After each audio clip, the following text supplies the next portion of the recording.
صفا پھر سے حیرت زدہ تھی۔ یہ آج ہو کیا رہا تھا ان کے مابین؟ بنانے کی ضرورت نہیں۔ ہاتھ کو ہولے سے کھینچ کر چہرہ اس کے چہرے کے قریب کیا۔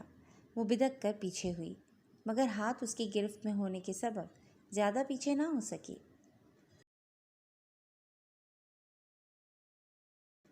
آپ فاران کو لینے آئے ہیں تو بے شک لے جائیے، مجھے کوئی اعتراض نہیں۔ اس کی نظروں کی معنی خیز تحریر پر وہ گڑبڑا کر جو منہ میں آیا کہہ گئی، گویا اپنی جان چھڑائی۔ اسے تو میں لے ہی جاؤں گا، مگر اس کے ساتھ میری ایک عدد اور اکلوتی بیوی بھی یہاں موجود ہے، اسے بھی لے کر جانا ہے۔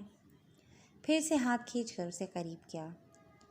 کچھ نہیں ہوں میں آپ کی، یہ سب آپ بہت بار اور بہت اچھے سے مجھے باور کروا چکے ہیں، بہتر ہے کہ آپ بار بار مجھے اذیت میں مبتلا مت کریں۔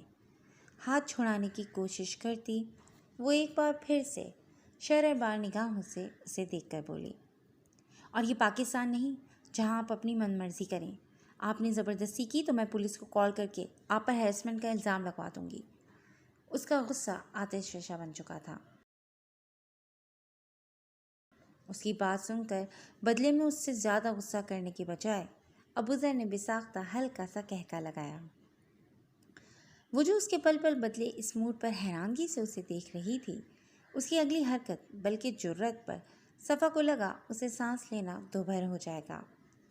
دوسرے ہاتھ سے یکدم اس کا چہرہ تھامے وہ اس کے چہرے پر پہلی محبت بھری بھرپور مہر ثبت کر گیا تھا۔ اب تمہارے ہیرسمنٹ کے کیس میں تھوڑا دم بھی ہوگا۔ پولیس کو یہ ضرور بتانا کہ میں نے کیسے ہراس کیا تھا تمہیں۔ ایک جتاتی نظر اس کے چہرے پر ڈالتے اسے وہیں پریشان سا چھوڑ کر وہ کمرے سے جا چکا تھا۔ صفا دروازہ بند ہونے پر جیسے ہوش میں آئی۔ اس کا زبردستی کا یہ لمس جان لیوا تھا۔ صفا نے بائیں ہاتھ کی پشت سے گال رگڑے جہاں اس کا لمس ابھی تازہ تھا۔ چھیٹا، بدتمیز! روحان سی ہوتی وہ بیڈ پر بیٹھتے جس قدر اسے برا بھلا کہہ سکتی تھی کہہ رہی تھی۔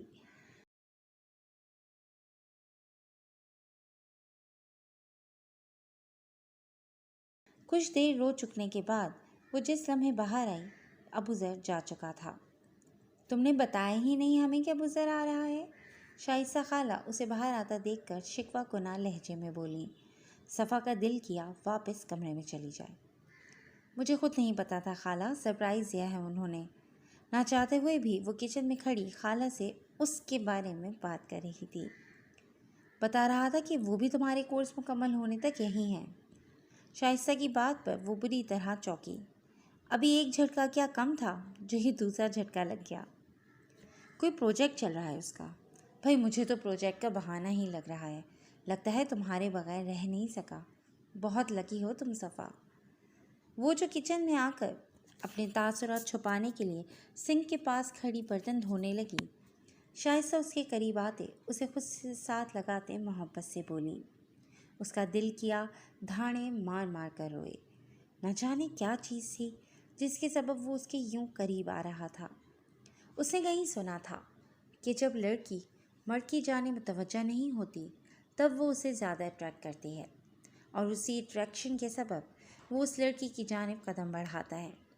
مگر ہمیشہ کی طرح جب ہوا کی بیٹی خوش فہم ہو کر اس مرد کی جانب متوجہ ہوتی ہے، یہ سوچ کر کہ شاید یہ محبت ہے، مگر وہ محض وقتی ضد ہوتی ہے اس لڑکی کی توجہ حاصل کرنے کی۔ یہاں وہ لڑکی پگھلی، سب توجہ ختم اور محبت بھی ختم۔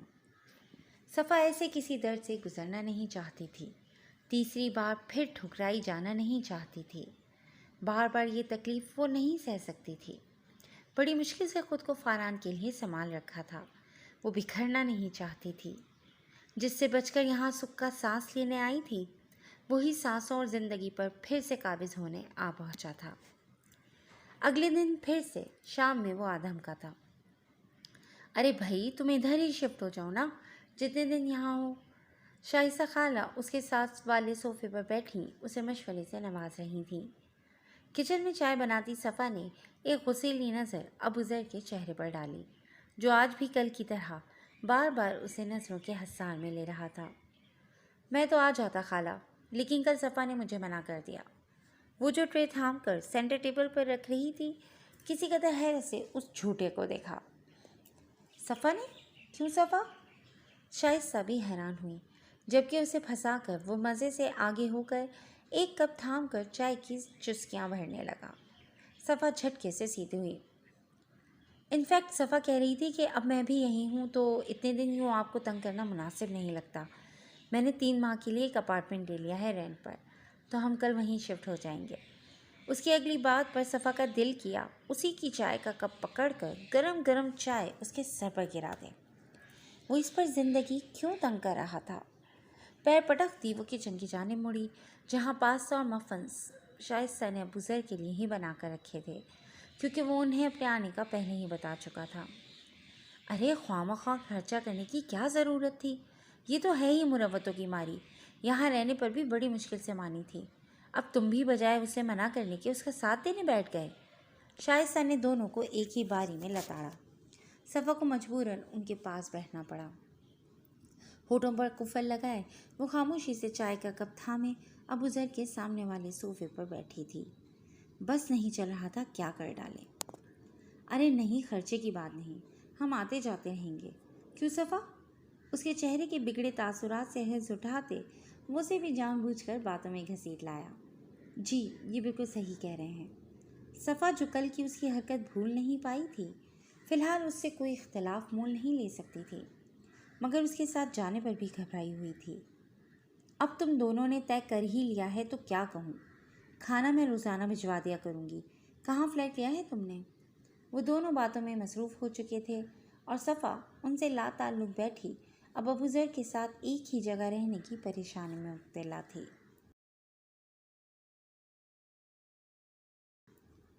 اگلے دن وہ خاموشی سے اپنا اور فرحان کا سامان لے کر اس کے ہمراہ اس کے اپارٹمنٹ میں شفٹ ہو گئی تھی، مگر مزید اس کی کوئی بات ماننے کا اس کا ارادہ نہیں تھا۔ اپارٹمنٹ ان تینوں کے لیے بہت زیادہ تھا۔ 2 کمروں، چھوٹے سے سٹنگ روم اور اٹیچڈ کچن پر مشتمل یہ اپارٹمنٹ شائستہ کے گھر کے کافی قریب تھا۔ ایک کمرے میں ابو ذر کا سامان پہلے سے موجود تھا، دوسرے کمرے میں صفا نے اپنا اور فرحان کا سامان رکھ لیا تھا۔ ابو ذر کے لیے فی الحال اتنا ہی کافی تھا کہ وہ چپ چاپ اس کے ساتھ آنے پر راضی ہو گئی تھی۔ وہ ہر رشتے سے الگ رہ کر اسے اپنی جانب متوجہ کرنا چاہتا تھا، اپنے اور اس کے رشتے کو کسی منطقی مگر بہتر انجام کی جانب لانا چاہتا تھا۔ یہ فیصلہ اس نے بہت سوچ سمجھ کر کیا تھا۔ نہ جانے کیوں دل میں خوش فہمی سی تھی کہ صفا اس کے التفات کو قبول کر لے گی، مگر یہ سب اتنی جلدی بھی ممکن نہیں تھا۔ اس نے اپنی ضد کے باعث پہلے ہی اسے خود سے بہت بدگمان کر دیا تھا۔ اب وہ جھکنا چاہتا تھا، زندگی میں خوشگوار ٹھہراؤ لانا چاہتا تھا۔ اسے بتانا چاہتا تھا کہ بہت سال پہلے اس کے والدین کا اسے ابو ذر کے لیے چنا جانا بہترین فیصلہ تھا، جسے اس کی ہر دھرمی نے غلط فیصلہ بنا دیا تھا۔ آپ کو یہ اپارٹمنٹ پسند آیا؟ ابو ذر فرحان کے ہمراہ سٹنگ روم میں صوفے پر بیٹھا تھا۔ نائس ہے، فرحان صاف گوئی سے بولا۔ تمہارے انسٹیٹیوٹ کے قریب بھی ہے۔ فرحان کی بات پر مسکرا کر اس نے کب سے خاموش صفا کو بولنے پر اکسایا، جو کچن میں کھڑی کافی میکر کی بجائے خود کافی بیٹ کر رہی تھی۔ اس کی بات کا کوئی جواب دیے بنا وہ اپنے کام میں مصروف رہی۔ ابو ذر نے نظر بھر کر ڈارک بلو ہائی نیک اور اسکن ٹراؤزر میں ملبوس صفا کو دیکھا۔ یہ خاموشی یقیناً ناراضگی کی نشانی تھی۔ ویسے تم نے بتایا نہیں کون سا کورس کر رہی ہو؟ وہ ایسے دوستانہ انداز میں اس سے بات کر رہا تھا جیسے ان میں ہمیشہ سے بہت اچھے تعلقات رہے تھے۔ اس کے مسلسل خود کو مخاطب کرنے پر وہ ضد چھوڑتی اب کی بار اس کی جانب مڑی۔ صبر کی گھونٹ پینے کا اس کا بیزار جواب اور چڑچڑا لہجہ ابو ذر کو کھل کر ہنسنے پر مجبور کر گیا۔ اس جوک کا کیا مطلب ہے پاپا؟ فرحان صفا کی بات پر اس کے ہنسنے کو لے کر یہی سمجھا کہ صفا نے اسے جوک سنایا ہے، مگر اتنا چھوٹا جوک کون سا ہو سکتا ہے؟ یہی بات فرحان کو حیران کر گئی۔ آپ کی انیا آج کل جوکس کا کورس کر رہی ہیں، اور یہ جوکس سب کی سمجھ میں نہیں آتے، صرف پاپا کو سمجھ آتے ہیں، کیونکہ یہ اسپیشل کورس میرے لیے ہے بس۔ وہ اسے کیا سمجھاتا، مگر جسے سنانا مقصد تھا وہ پورا ہو گیا تھا۔ برتنوں کی چٹک پٹک ہی اس بات کا پتہ دے رہی تھی کہ وہ واقعی صبر کے گھونٹ پی رہی ہے۔ فارہان ٹیب پر گیم کھیلنے میں مصروف تھا۔ ابوذر اس کے پاس سے اٹھ کر کچن میں خود کو مصروف ظاہر کرتی صفا کے قریب کاؤنٹر کے پاس کھڑا ہوا۔ صفا اپنے قریب اس کی موجودگی محسوس کرنے کے باوجود کافی کو ابھی بھی بیٹ کرنے میں مصروف تھی۔ تم تو بڑی جلدی اور اچھی کافی بنا لیا کرتی تھی، آج اتنی دیر دانستہ لگا رہی ہو یا میں ہی کوئی مشکل کافی اٹھا لایا ہوں؟ وہ جو اسے نظر انداز کر رہی تھی اس کی بات کو مزید نظر انداز نہیں کر سکی۔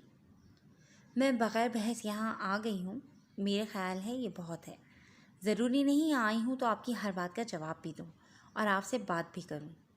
وہ سنجیدہ چہرہ لیے اس کی جانب مڑ کر بولی۔ مجھے سمجھ نہیں آ رہی کہ میں نے تو اس بات پر بھی اعتراض نہیں کیا کہ ہم الگ الگ زندگی گزاریں۔ میں سمجھتی ہوں کہ آپ اس سب کو قبول نہیں کرنا چاہتے، میں آپ کو بھی سمجھ گئی ہوں، مگر مجھے یہ سمجھ نہیں آ رہی اب یہ سب آپ کس لیے کر رہے ہیں؟ آپ یقین کریں میں آپ کی زندگی میں ہرگز انٹرفیئر نہیں کروں گی اور نہ کبھی اس رشتے کو ہمارے بیچ لاؤں گی جو زبردستی صحیح مگر ہم میں بن چکا ہے۔ وہ اب کی بار تحمل سے اس مسئلے سے نمٹنا چاہ رہی تھی جسے وہ الجھانے پر تلا تھا۔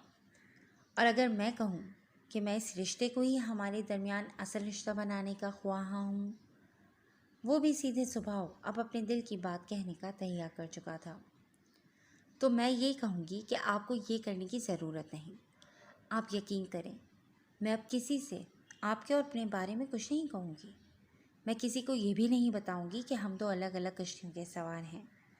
میں سب کے سامنے آپ کے اور اپنے رشتے پر پردے بھی رکھوں گی، مگر اب جب کہ یہاں کوئی نہیں تو آپ بنا کسی ڈر کے رہیں۔ مجھ سے بات کرنا ہرگز بھی ضروری نہیں ہے۔ یہاں ہمیں کسی کو یہ دکھانے کی ضرورت نہیں کہ ہم ایک اچھا کپل ہیں۔ وہ اسے ہر طرح کی آزادی دے کر خود کو اس الجھن سے آزاد کرنا چاہتی تھی۔ اور اگر میں کہوں کہ مجھے اس رشتے کو دکھاوا نہیں اصل رشتہ بنانا ہے، وہ کسی طور پیچھے ہٹنے پر آمادہ نہ تھا۔ نہ جانے کیا سوچ کر دونوں ہاتھوں سے اس کے دونوں بازو تھام کر اس کا رخ اپنی جانب کیا۔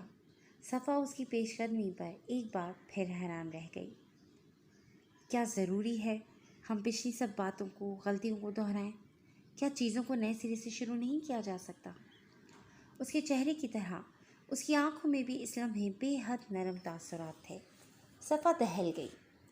کیا وہ محبت کا کھیل کھیل کر اس کے جذبات کو اب کی بار ٹھیس پہنچانا چاہتا تھا؟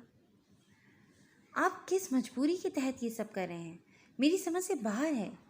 اب کی بار وہ اس کا حصار جھٹک کر غصے سے بولی۔ اس سے پہلے کہ وہ مزید کچھ کہتا وہ کچن سے نکل کر اپنے کمرے کی جانب چلی گئی۔